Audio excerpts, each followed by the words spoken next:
दिया गया। वो कि कोई अपने बच्चे को मत पढ़ाना, बंदूक चलाना सिखाओ, तलवार चलाना सिखाओ। क्या करूंगा इन किताबों का, क्या करूं इसको, आग लगा दूं इसमें। बस शास्त्र पढ़ा। और मोदी जी ने तो श्री राम प्रभु का मंदिर बनवाया, आप अधिकारियों ने भी पढ़ा होगा कभी, लेकिन विनय न मानत जलद जल गए 3 दिन बीत, बोले राम सकोपता भयभीन होत न प्रीत। अगर रामायण गीता पुराण ये भी ये नहीं संदेश देते हैं कि हाँ कोई जुल्म बर्दाश्त करो। अगर देखा जाए तो श्री राम प्रभु या कृष्ण भगवान जो है जब भी था पापियों का नाश करने के लिए कितने कितने जो कुछ भी था सब प्रयोग किए। और इसमें यह भी सिखाया जाता है ठीक है प्रेम दया भावना जो कुछ भी है। और मोदी जी ने तो श्री राम प्रभु का मंदिर बनवाया अयोध्या में, जो कुछ भी था। लेकिन उसी भारत देश में इस गीता पुराण रामायण की शिक्षा देने वाला पिता आज किस तरीके से घुट घुट करके रो रहा है। देखिए हम लोग घर में गए, वही आज इस पिता को दुख इस बात का है कि क्या लोग अपने बेटे को आतंकवादी बनाते हैं। आज ये पिता घुट घुट कर इसी रो रहा कि हम अपने बेटे को धार्मिक चीजें सिखा। देखिए श्री राम प्रभु की जो है वाल्मीकि रामायण, इसमें जो है गीता है, सब कुछ है। आज ये देख करके पुस्तकों को आज पिता को ये रोना आ रहा कि आज अगर हम अपने बच्चे को गलत शिक्षा दिए होते शायद आज हमारा बेटा इस दुनिया में होता।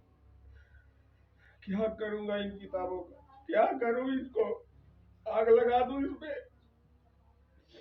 मैं शास्त्र पढ़ा रहा था, लोग शस्त्र पढ़ा रहे थे, तो क्या करूं इन किताबों को।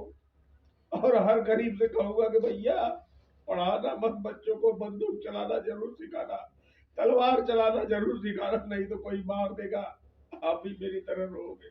मेरा तो चला गया। मैंने आज तक कभी शास्त्र की शिक्षा नहीं ली, ना अपने बच्चों को दिया। लेकिन आप देखिए इनका क्या करूं मैं, अब इनको क्या करूं, क्या करूं लेके इनको। जब बाबू से आप ये कहते थे, बाबू कभी कुछ कहता था पिताजी आप ये सब धार्मिक चीजें सिखाते हैं सब सिखाते हैं? हम हमेशा हर बात में उसको एक चौपाई बोलते थे। मैं भी रामायण पढ़ता था, कहता था तो कहता था कि आप तो बता देते हो लेकिन मेरे लिए कब लाओ।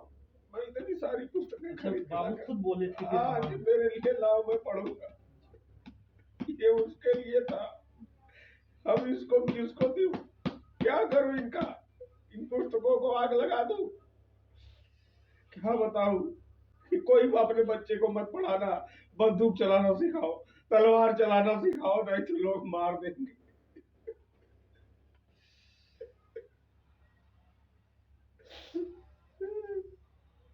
ये जो है ये दर्द जो है आखिर में दिखाई किसी अधिकारी को नहीं दिखाई दे रहा है। आज बड़े दुख के साथ ये कहना पड़ रहा है कि जो रामायण गीता चौपाई क्या अपने बच्चों को बच्चा खुद बोला कि हमको पिताजी कब लाओगे। जब रामायण का दोहा बोलते थे बच्चा खुद बोला। आज ये सारी पुस्तकें देख करके रोना आ रहा कि काश अपने बच्चे को हम भी जो है अगर उसी तरीके से बनाए होते तो आज ये दिन नहीं देखना पड़ता। और उसमें भी सबसे ज्यादा दर्द है कि दर दर की ठोकरें खा रहे हैं जितने भी अधिकारी हैं, वो मुस्कुरा रहे हैं, कहीं से इनको न्याय मिलने की आशा नहीं दिख रही है। क्या कहा जाए जो है इसी बातों पर, ऐसे मुद्दों पर इतना दुख होता है कि किताबों को देख देख करके जो हमेशा पछतावा होता है हम ये गलत किए कि। हाँ भैया, एक बाप के लिए इससे बुरी खबर क्या हो सकती है। मैं उसके लिए कमाने गए कि मैं अपने बच्चे को और आगे पढ़ाने के लिए पैसे की व्यवस्था कर लूंगा। मैं घर छोड़ के चला गया, मुझे फोन आता है कि गला काट दिया गया। वो बाप किस तरह से जिंदा है कोई महसूस नहीं करेगा ना साहब। लोग इस दुनिया में सारा चीज पैसा नहीं है। मैंने भी वेद पुराण पढ़ा है, कुछ लाद के कोई लेके नहीं जाएगा साहब लोग, लेकिन इस गरीब की बददुआ मत लो आप लोग, मत लो इस गरीब की बददुआ, बहुत भारी पड़ेगी साहब।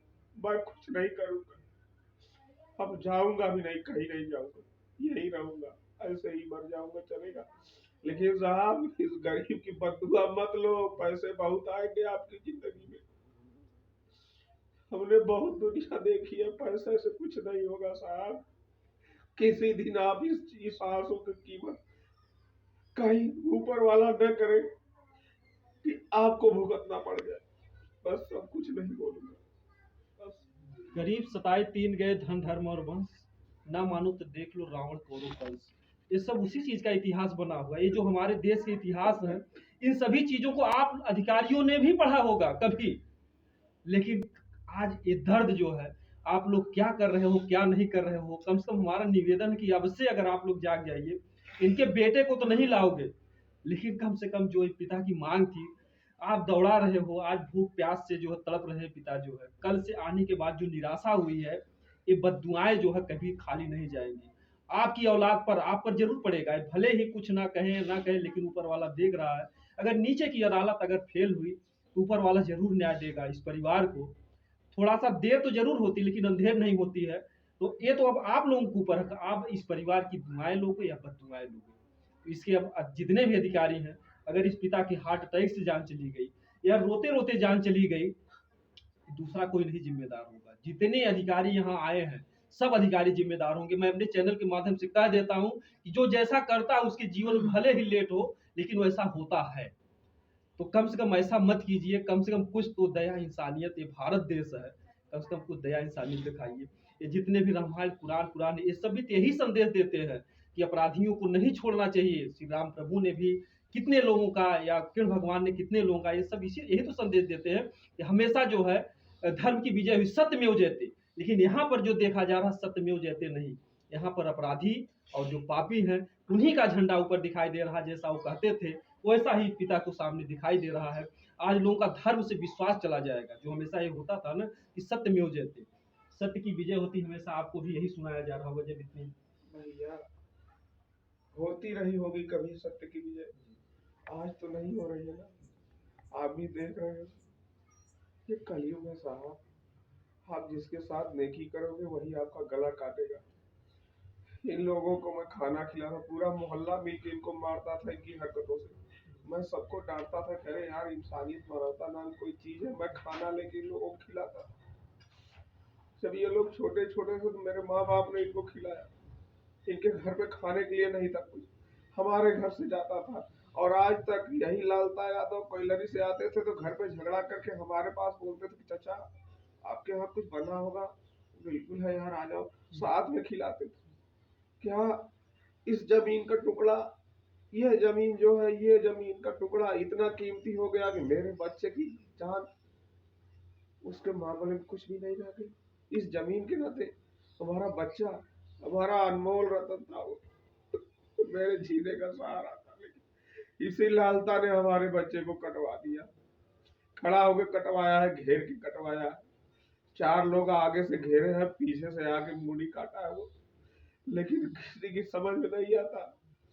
ये नियम है, ये कानून है, भारत का संविधान है। जाओ यार सब लोग मस्त रहो, कोई दिक्कत नहीं।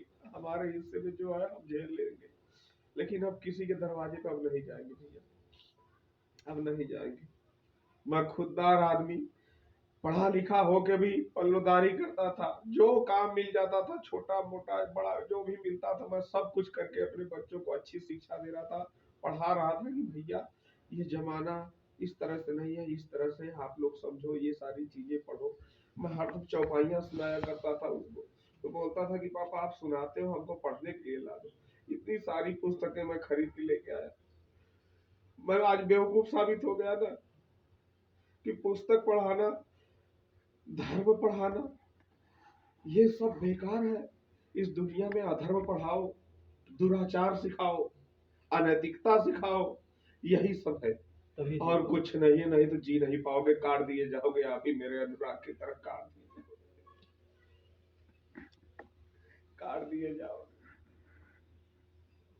इसके आगे तो कुछ शब्द नहीं है कि जिसको हम कह सके, लेकिन इतना जरूर कहेंगे कि अब से भी अगर इस परिवार को अगर आप लोग न्याय दिला सकते हो, अगर न्याय दे देंगे तो बहुत अच्छा संदेश जाएगा पूरे भारत की जनता। भारत नहीं पूरा विश्व देख रहा है इस मैटर को। इतनी दुखद घटना थी, इतनी तकलीफ देह घटना थी, लेकिन इस परिवार जो है न्याय के लिए तड़पता रहा। ये पिता रोता रहा और आज जो है देखिए बिस्तर पर पड़े हैं। शायद बेटा तो इनका दुनिया से चला गया, कोई ला के देगा नहीं। लेकिन जो इनकी मांग थी कि हाँ अपराधियों के साथ ऐसा होगा वैसा होगा, जो कुछ भी जितना लोग लालीपाप देते रहे आकर के जो है ऐसा होगा वैसा, लेकिन ऐसा कुछ भी नहीं हुआ। हम हकीकत दिखाने का हमेशा प्रयास करते हैं। और जिनको भी लगता है कि हमारे वीडियो से पूरे देश में एक नया संदेश जाएगा, इस परिवार के लिए न्याय के लिए कुछ हो सकता है, तो आप लोग इस वीडियो को प्लीज ज़्यादा से ज़्यादा शेयर कीजिए और पूरे अधिकारी पूरे जनता सब तक जो पहुँचाइए।